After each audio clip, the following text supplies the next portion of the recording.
ही गांव वाले वहां पानी पीने नहीं जाते थे, क्योंकि वो सरोवर कोई ऐसा वैसा सरोवर नहीं बल्कि मौत का सरोवर था।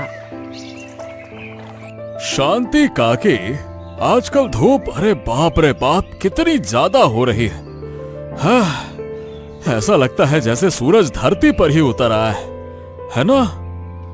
हाँ सुखी राम, तू ठीक कह रहा है। मेरा गला तो ऐसे सूखता है जैसे कोई लकड़ी हो। अब तो नदी का पानी भी खौलने लगा है। काश कहीं से ठंडा पानी मिल जाता जो आत्मा तक को ठंडा कर देता, तो कितना अच्छा होता ना। हाँ, अरे ऐसा पानी तो बस सरोवर में ही होता है, पर आपको तो पता है सरोवर के पानी को पीना मतलब अरे भाई अपनी जान गंवाना है। न जाने हम गांव वालों की कैसी फूटी किस्मत है। सरोवर है पर हम सभी पानी के लिए तरसते हैं। माँ, अब मुझे बहुत गर्मी लग रही है, मैं जा रहा हूँ बाहर खेलने। ठीक है, पर ध्यान से खेलना, धूप बहुत है। ठीक है माँ। राजू ये कहकर अब बाहर खेलने चला जाता है। खेलते खेलते उसे जोरों की प्यास लगती है। हाँ, अरे चिंटू, बहुत जोर की प्यास लगी है भाई। यहाँ पानी कहाँ मिलेगा? हाँ, हो। वो वहाँ देखो, हाँ वहाँ सरोवर है, वहाँ से पानी पी लो। राजू अब जल्दी जल्दी सरोवर के पास जाता है। सरोवर का साफ और चमकता पानी देखकर राजू से रहा नहीं जाता। हाँ, हाँ, लगता है कि पानी बहुत ठंडा है। चलो चलो चलो, जल्दी से पी लेता हूँ। राजू ठंडे ठंडे पानी से अपनी प्यास बुझाता है। फिर जैसे ही वो वापस जाने लगता है, उसे सरोवर में तैरता हुआ एक मोती नजर आता है। अरे वाह, इतना चमकता हुआ मोती! अरे इसे मैं ले लेता हूँ, माँ को दे दूंगा, माँ खुश हो जाएगी। बहुत अच्छा मोती है। राजू ये सोचकर जैसे ही सरोवर में मोती लेने जाता है, वैसे ही कोई उसका पैर पकड़ लेता है। अरे अरे ये क्या? अरे मेरा पैर किसने पकड़ लिया? अरे छोड़ो मेरा पैर, छोड़ो। अरे कौन है पानी में? अरे छोड़ो छोड़ो मेरा पैर, छोड़ो मेरा पैर, छोड़ो। राजू को कोई चीज पानी में खींचने लगती है। बचाओ बचाओ, चिंटू चिंटू मेरी मदद करो, बचाओ चिंटू। राजू सरोवर में डूबकर गायब हो जाता है। चिंटू दौड़ता हुआ राजू की माँ के पास जाता है। चाची चाची चाची जल्दी चलो, राजू सरोवर में डूब गया है। हाँ जल्दी चलो। क्या? हे भगवान, ये क्या हो गया? चल जल्दी चल। सावित्री गांव वालों को लेकर सरोवर के पास जाती है। कोई मेरे बेटे को इस सरोवर से बाहर निकालो, कोई तो मदद करो। अरे तो तुमने अपने बेटे को यहाँ आने ही क्यों दिया? क्या तुम्हें पता नहीं है कि सरोवर एक श्रापित सरोवर है? जो इसके अंदर आता है वो वापस लौट के नहीं आता है। गिरधर सही कह रहा है, जो भी इस पानी में जाता है वापस नहीं आता। राजू भी अब कभी वापस नहीं आएगा। इतना अच्छा तो लड़का था। नहीं, मेरा बेटा, मेरा लाल, मैं तेरे बिना कैसे रहूंगी?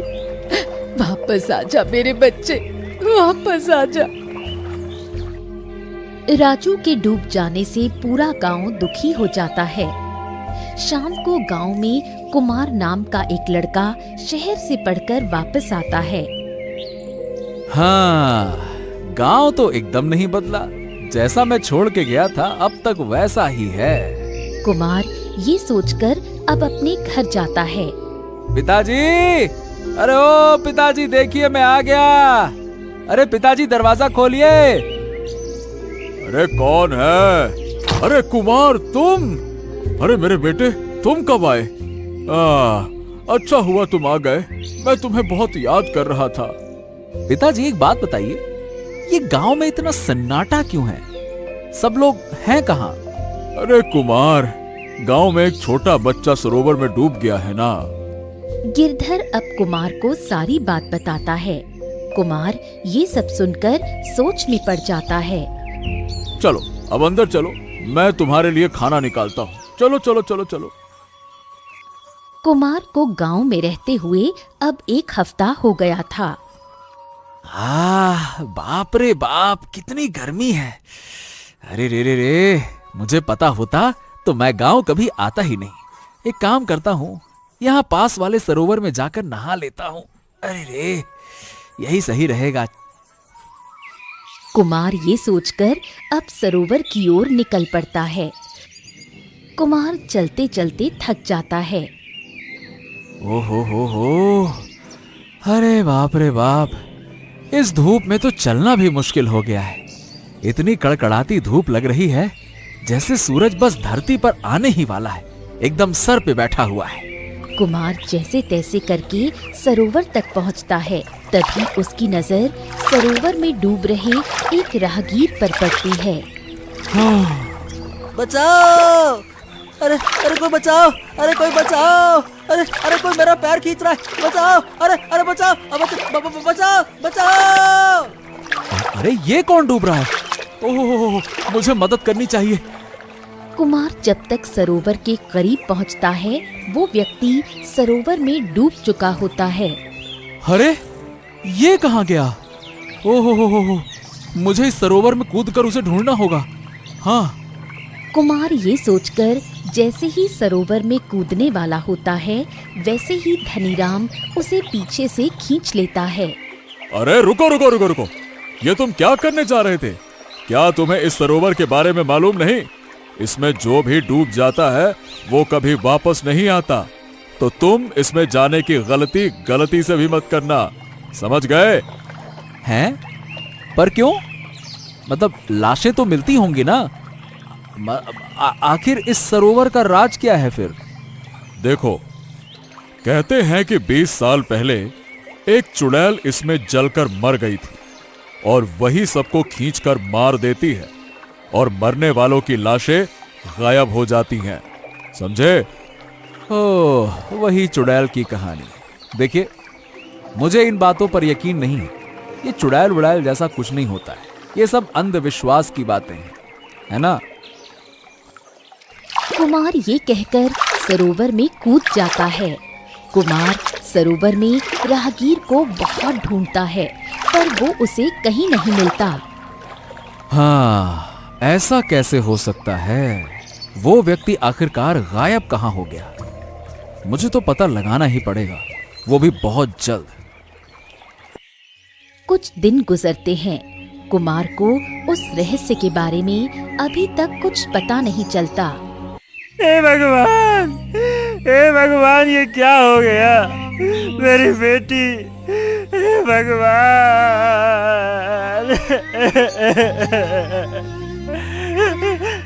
अरे धनीराम, ये चंदन काका रो क्यों रहे हैं? क्या हो गया? सब ठीक तो है? अरे क्या बताऊं, इस सरोवर ने तो जैसे कसम खा ली है पूरे गांव वालों को खत्म करने की। आज चंदन काका की बेटी उस सरोवर में गई और डूब गई। न जाने ये सरोवर कितने लोगों की जान लेगा। आखिरकार इस सरोवर का रहस्य मैं पता करूं तो कैसे करूं? आखिरकार ये सब कुछ कर कौन रहा है? इस बात को सोचकर कुमार को रात भर नींद नहीं आती। देखो बेटा कुमार, तुम उस सरोवर के मामले से दूर रहो, इसी में तुम्हारी बेहतरी है। अरे शहर में रहने वाले हो, कहां इन सब चक्करों में पड़ोगे, हैं? पर पिताजी, मुझे नहीं लगता कि ये सब कोई चुड़ैल कर रही है। अरे मैंने तुमसे कहा ना कि इन सब मामलों से दूर रहो, समझ में नहीं आता है क्या?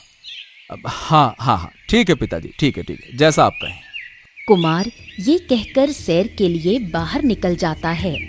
चलते चलते वो एक जंगल के पास पहुंच जाता है। अरे ये क्या? चलते चलते तो मैं जंगल पहुंच आया। ओहो, मुझे वापस जाना चाहिए, यहाँ खतरा हो सकता है। कुमार जैसे ही वापस जाने के लिए अपने कदम बढ़ाता है, वैसे ही उसकी नजर कुछ लोगों पर पड़ती है।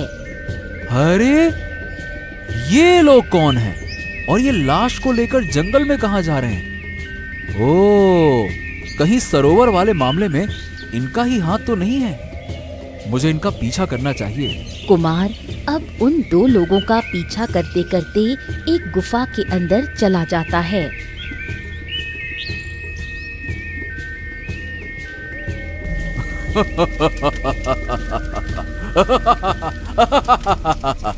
अगर ऐसा ही चलता रहा तो हम जल्द ही खजाने तक पहुंच जाएंगे। लगे रहो। हाँ सरदार, आप बिल्कुल ठीक कह रहे हैं। अरे हम जिस तरह लोगों को सरोवर से गायब करते हैं ना, किसी को कानो कान पता नहीं चलता सरदार। उन्हें तो लगता है कि ये किसी चुड़ैल का काम है। पूरे गांव में चुड़ैल की अफवाह है सरदार। हाँ कालिया, अब इन्हें होश में ले आओ और खजाने की खुदाई के लिए भेज दो। काम रुकना नहीं चाहिए। लगे रहो। ठीक है सरदार। ए लड़की उठ, अरे उठ, अरे उठ जा, उठ। मैं कहाँ हूँ? मुझे यहाँ कौन लाया? मैं तो सरोवर में डूब गई थी, तो मैं यहाँ कैसे आई? सरोवर में तुम डूबी नहीं हो, तुम्हें डुबाया गया था ताकि तुम सबको खजाने की खुदाई में लगाया जा सके। जितने ज्यादा लोग होंगे उतनी जल्दी खुदाई पूरी होगी। चलो। ये सब देखकर कुमार का शक यकीन में बदल जाता है। वो अब चुपचाप वहाँ से बाहर निकल जाता है और चलते चलते एक बूढ़ी औरत से टकरा जाता है।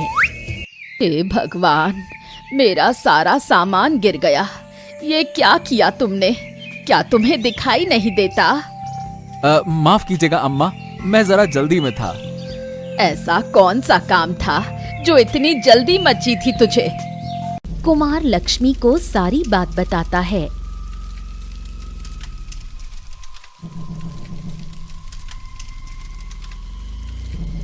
ये राज राज ही रहने दो, वरना ये लोग सबको मार डालेंगे। मेरी बेटी भी उनकी कैद में है। लेकिन अम्मा, अगर ये राज राज ही रहा तो ये लोग इसी तरह सबको गायब करते रहेंगे। हमें इनके खिलाफ आवाज उठानी चाहिए। जब मुझे ये बात पता चली थी तो उन्होंने मुझसे यही कहा था, अगर किसी को बताया तो वो सबको मारकर उसी सरोवर में फेंक देंगे। इसलिए मैं आज तक चुप हूँ और कभी कभी अपनी बेटी नंदिनी से मिलने चली जाती हूँ। क्या? अगर ऐसा है तो हमें बहुत ही सावधानी के साथ कदम उठाने पड़ेंगे। आप चिंता मत कीजिए अम्मा, आपकी बेटी और बाकी सब बहुत ही जल्द आजाद होंगे। क्या सच में? अगर ऐसा है तो मैं भी तुम्हारा साथ दूंगी। अब कुमार और लक्ष्मी देवी सरोवर वाले रहस्य को सबके सामने लाने की ठान लेते हैं। 2 दिन बाद कड़कती धूप में कुमार अपने भाई चंपक को सरोवर के पास भेजता है। भैया, मुझे कुछ हो गया तो मुझे डर लग रहा है। अरे डर क्यों लग रहा है? डरो मत, तुम्हें कुछ नहीं होगा। तुम बस इसके अंदर जाओ और जैसे ही कोई तुम्हारा पैर पकड़े तो मुझे इशारा देना, मैं तुम्हें बचा लूंगा। ठीक है? ठीक है भैया। अब चंपक कुमार की बात मानकर सरोवर के अंदर चला जाता है। भैया, मोती नहीं दिखाई दे रहा। क्या आपको लगता है कि वो लोग यहीं कहीं हैं? मुझे तो लगता है कि वो अभी आए ही नहीं हैं। ओहो, तुम चुपचाप सरोवर में ही खड़े रहो, ज्यादा उछल कूद मत करो, खड़े रहो वहीं पे। थोड़ी देर बाद चंपक इशारे से कुमार को बताता है कि किसी ने उसका पैर पकड़ा है। कुमार ये सुनते ही सरोवर में कूद जाता है और फिर दोनों भाई मिलकर कालिया और उसके साथी को पकड़ लेते हैं। अच्छा, तो चुड़ैल के भेष में तुम लोग थे जो गांव वालों को गायब करते थे, हैं? कुमार अब उन दोनों को गांव वालों के पास ले जाता है। सबको सच सच बताओ, सरोवर में चुड़ैल थी या तुम लोग? बोलो। कालिया सारे गांव वालों को सच बताता है। मैंने ये सब अपने सरदार के कहने पर किया। देखो, मुझे छोड़ दो, मुझे जाने दो। गलती सरदार की है। क्या? ये सब तुम लोग क्या रहे थे? अरे तुम्हें शर्म नहीं आई ये सब करते हुए? चलो हमें अपने सरदार के ठिकाने पर ले चलो, चलो। हाँ, मैं भी आपके साथ चलूंगी। अब सारे गांव वाले एक साथ मिलकर जंगल वाली गुफा में राजन को पकड़ने जाते हैं। अरे ये सब यहाँ कैसे आ गए? अरे तुम लोग यहाँ क्या करने आए हो? तुम्हारा खेल अब खत्म हुआ। तुम्हें क्या लगा था तुम झूठी अफवाह उड़ाकर गांव वालों के पीछे ये सब करते रहोगे और किसी को कुछ पता ही नहीं चलेगा? गलत फहमी है तुम्हारी। तुमने हमारा दिन रात सुकून सब बर्बाद कर दिया, हमारे बच्चों को हमसे दूर किया। अब तो तुम्हें तुम्हारे कर्मों की सजा मिलेगी ही मिलेगी। लगता है कि इस कालिया ने सब कुछ उगल दिया। इससे पहले कि ये लोग कुछ करें, मुझे यहाँ से चुपचाप भागना होगा। अरे भाग के कहाँ चले जा रहे हो? पहले हमसे अपनी खातिरदारी तो करवा लो। अरे नहीं नहीं नहीं नहीं नहीं नहीं, नहीं। मुझे छोड़ दो, मुझे जाने दो। मैंने कुछ नहीं किया। राजन को पकड़ लिया जाता है और बाकी लोगों को गुफा से बाहर निकाला जाता है। राजन, अब पूरा सच सबको बता दो, वरना। अच्छा बताता हूँ। राजन अब सबको सारा सच बताता है। मैंने अपनी लालच में आकर ये सब कुछ किया है। देखो मुझे माफ कर दो। मुझे माफ कर दो। बुराई कितनी ही बड़ी क्यों ना हो, सच्चाई की बराबरी कभी नहीं कर सकती। एक ना एक दिन बुराई का अंत जरूर होता है। अब राजन को राजा के पास ले जाया जाता है और सारा सच राजा को बताया जाता है। क्या बात कर रहे हो? इतना बड़ा धोखा! सिपाहियों, इसे 70 कोड़े मारे जाएं और काल कोठरी में डाल दिया जाए। ले जाओ। राजा के आदेश पर राजन को 70 कोड़े मारे जाते हैं और फिर काल कोठरी में डाल दिया जाता है। कुमार, तुमने बहुत अकलमंदी और बहादुरी का काम किया है और ये सोने की मुद्राएं तुम्हें इनाम के तौर पे देता हूँ और तुम्हें अपने राज्य का सेनापति घोषित करता हूँ। हाँ, धन्यवाद महाराज, धन्यवाद। आपने मुझे इस काबिल समझा। अब पूरे गांव में कुमार की प्रशंसा होने लगती है। हाँ बेटे कुमार, तुमने इतना बड़ा काम करके गांव वालों को बचा लिया और मेरा सर गर्व से ऊंचा कर दिया। शाबाश बेटे, शाबाश। ये सब आपके आशीर्वाद का ही नतीजा है पिताजी। अब गांव के सभी लोग बिना किसी डर के खुशी खुशी सरोवर में नहाते हैं, उसका ठंडा पानी पीते हैं और गर्मी से राहत पाते हैं।